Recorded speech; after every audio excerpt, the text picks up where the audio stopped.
नमस्कार स्टूडेंट्स, सिव लर्निंग में एक बार फिर दोबारा से आपका स्वागत है। आज हम एक अलग महत्वपूर्ण विषय योग के बारे में चर्चा करेंगे। जैसा कि आप सबको पता है कि 21 जून को अंतर्राष्ट्रीय योग दिवस है। यह सारे विश्व में योगा को सारे विश्व में मनाया जाता है। सबसे पहले भारत के प्रधानमंत्री श्री नरेंद्र मोदी जी ने अंतर्राष्ट्रीय पटल पर इस विषय को रखा और यूरोप तथा अन्य देशों ने इसको सराहा और प्रत्येक वर्ष 21 जून को योगा डे के रूप में मनाने का निश्चय किया। जैसा कि आपको पता है कि इस कोविड-19 महामारी के कारण बड़े से बड़ी दवा, बड़े से बड़ी दुआ और बड़े से बड़ी मेडिकल खोज अपने इसके आगे घुटने टेक चुकी थी। एक योगा और प्राचीन संस्कृति ही बची थी जो इस प्रकार से इसको हमें बचाए रखे। जिसने भी योगा को अपने जीवन में अपना लिया वही सफल हुआ। अब योगासन के बारे में कुछ बातें करेंगे। योग का अर्थ है जोड़ना या बढ़ाना। जब हम योग के माध्यम से शारीरिक क्रियाओं की अक्षमता को बढ़ाते हैं तो उसे योगासन कहते हैं। योग के द्वारा बड़े बड़े महर्षियों, तपस्वियों, राजयोगियों ने अपने आप को सिद्ध किया है। जिसने भी अपने जीवन में योगा को अपनाया है वो अपने उच्चतम शिखर पर पहुंच गया है। योगासन से हम अपनी आत्मा को परमात्मा से क्या है मिलाते हैं और शरीर की आंतरिक क्रियाओं, मानसिक क्रियाओं और शारीरिक शक्तियों में वृद्धि करते हैं। योग को अपनाने के लिए किसी विशेष व्यक्ति की आवश्यकता नहीं होती। विशेष व्यक्ति, विशेष धर्म और विशेष क्या है ओहदे की या स्थान की आवश्यकता नहीं होती। योग को कोई भी व्यक्ति, साधारण से साधारण व्यक्ति कहीं पर भी किसी भी माध्यम से, अमीर गरीब, ऊंच नीच, कोई भी व्यक्ति इसको अपना सकता है और अपने जीवन का अंग बना सकता है। योगा के मुख्य 8 अंग होते हैं: व्यायाम, नियम, आसन, प्राणायाम, प्रत्याहार, धारणा, ध्यान और समाधि। इन 8 अंगों के माध्यम से हम योगा को सफल बनाते हैं। अब हम कुछ आसनों का यहाँ वर्णन करेंगे। आशा है आप चित्र देखकर इसको समझ जाएंगे। सबसे पहले खड़े होकर करने वाले आसन, वृक्ष आसन। यह आसन वृक्ष के समान है। जिस प्रकार वृक्ष सीधा खड़ा रहता है उसी प्रकार योगाभ्यर्थियों को सीधा खड़ा होकर यह आसन करना पड़ता है। साइड में चित्र देखकर हम इसको आसानी से समझ सकते हैं। इसके लाभ हैं: शरीर को संतुलित किया जाता है। दूसरा, इसमें टांगें मजबूत बनती हैं। तीसरा है घुटनों में होने वाले वायु विकार दूर हो जाते हैं और घुटनों से संबंधित जो समस्याएं हैं वो समाप्त हो जाती हैं। नेक्स्ट हमारा है ताड़ आसन। यह भी ताड़ का वृक्ष होता है। जिस प्रकार सीधा उसी प्रकार हम क्या है अपने शरीर को पूर्ण रूप से स्ट्रेट सीधा रखते हैं और इसको चित्र के माध्यम से हम आसानी से इसकी पोजीशन देखकर इसे कर सकते हैं।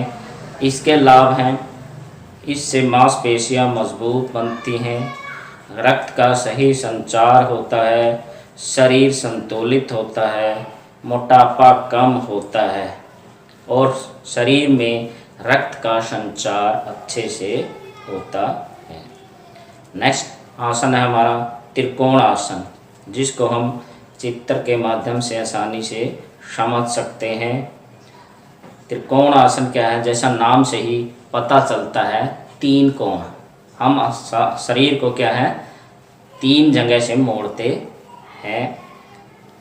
इसके लाभ है, इनसे आँखों की ज्योति बढ़ती है, स्मरण शक्ति में वृद्धि होती है, पाचन क्रिया तेज होती है और भुजाओं तथा शारीरिक अंगों में क्या है, मजबूती आती है। नेक्स्ट हमारा है आसन पादहस्त आसन। क्या है, पादहस्त आसन। इसको चित्र के माध्यम से हम आसानी से समझ सकते हैं। पैर, इसके लाभ हैं, पैर, पीठ व कमर के रोगों में यह आसन लाभदायक होता है।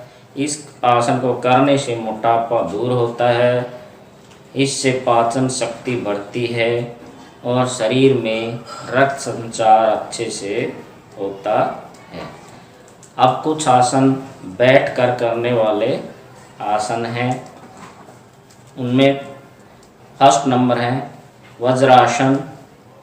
वज्रासन ये ऐसा आसन है जो खाना खाने से पहले और खाना खाने के बाद दोनों प्रकार से किया जा सकने वाला आसन है। यह वज्र के समान घुटनों को मोड़ कर किया जाता है। साइड स्क्रीन में हम इसे आसानी से देख सकते हैं, कर सकते हैं। वज्रासन लाभ हैं, पाचन शक्ति में लाभदायक होता है। यह पेट के रोगों में भी लाभदायक होता है। इससे रीढ़ की हड्डी क्या है, रोग संबंधित क्या है, दूर हो जाते हैं, लाभदायक होते हैं। दूसरा आसन हमारा बैठकर किया जाने वाला शशांक आसन। यह शशांक के नाम से ही जैसे पता है, खरगोश। हमारी मुद्रा एक खरगोश के समान हो जाती है। चित्र में हम शशांक आसन देख सकते हैं। उसकी गतिविधियों से हम इसको आसानी से कर सकते हैं। इसके लाभ हैं, रीढ़ की हड्डी के लिए यह उपयोगी है। यह लीवर के लिए भी बहुत लाभदायक है। कमर दर्द और पीठ के दर्द में भी यह उपयोगी है, लाभदायक। नेक्स्ट आसन हमारा मकरासन। यह भी क्या है, बैठ कर किए जाने वाला आसन है। बड़ी इसके लाभ हैं, इससे तीव्र रक्तचाप होता है। स्क्रीन में देखकर हम इसे आसानी से कर सकते हैं। यकृत के रोग इससे समाप्त हो जाते हैं। कमर दर्द समाप्त हो जाता है। यह तनाव को कम करने वाला आसन है। नेक्स्ट आसन हमारा सुखासन। चित्र में देखकर हम आसानी से पता लग जाता है। सुखासन मतलब सुख की मुद्रा में, आराम की मुद्रा में हम समाधि लगाकर बैठ जाते हैं। चित्र में देखकर इसे आसानी से हम कर सकते हैं। इसके लाभ हैं, कमर व मोटापे में क्या है, टांगे मजबूत होती है। कमर व इससे टांगे मजबूत होती है। मोटापा कम होता है। तन व मन की थकावट दूर होती है। कब्ज को दूर होकर यह पाचन शक्ति को बढ़ाता है। इससे मानसिक रोग भी दूर होते हैं। अगला है लेट कर करने वाले आसन। कुछ आसन ऐसे हैं जो हम लेट कर करते हैं। उनमें है भुजंग आसन। जैसा नाम से ही स्पष्ट है, इसमें शरीर की मुद्रा भुजंग यानी सांप के समान हो जाती है। चित्र में देखकर हम इन आसनों का आसानी से कर सकते हैं। इसके लाभ हैं, इस आसन के करने से रीढ़ की हड्डी के रोग, कमर, छाती, रीढ़ के रोग दूर हो जाते हैं। कमर और छाती से जो समस्याएं हैं वो दूर हो जाती है और मजबूत होती है छाती, रीढ़ और कमर। उत्तान पाद आसन अगला आसन है। ये भी क्या है, लेट कर किया जाने वाला आसन है। चित्र में देखकर इसे हम आसानी से क्या है कर सकते हैं। इसके लाभ हैं, पेट के रोग, इससे करने से मोटापा दूर हो जाता है। रीढ़ की हड्डी, कमर, टांगों के लिए यह आसन बहुत लाभकारी है। रीढ़ की हड्डी से मजबूत होती है। लेटकर करने वाला धनुरासन, जैसे इसके नाम से पता है, इसमें आकृति शरीर की धनुष के समान हो जाती है।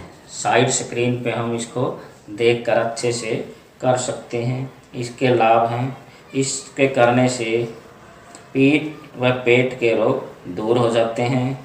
कब्ज दूर करके यह भूख को बढ़ाने वाला आसन है। घुटनों का दर्द दूर करने में भी यह आसन लाभदायक है। और हटने के इसके लाभ हैं, रीढ़ की हड्डी से संबंधित और घुटने के रोग इससे दूर हो जाते हैं। वैसा आसन हमारा स्तंभासन, जैसे इसकी आकृति से स्पष्ट है, नाम से ही इसकी क्या है, आकृति शरीर की स्तंभ के समान हो जाती है। चित्र में देखकर इसको आसानी से हम कर सकते हैं, समझ सकते हैं। इसके लाभ हैं, इससे गर्दन मजबूत होती है। इसको करने से पेट के रोग दूर हो जाते हैं। इसके करने से छाती, गर्दन, पीठ के रोग दूर हो जाते हैं। फेफड़े व कंधे इसके करने से मजबूत हो जाते हैं। ये था हमारा रोग का विषय। आशा है सभी बच्चे इसको समझेंगे और घर पर इनका अभ्यास करेंगे। धन्यवाद।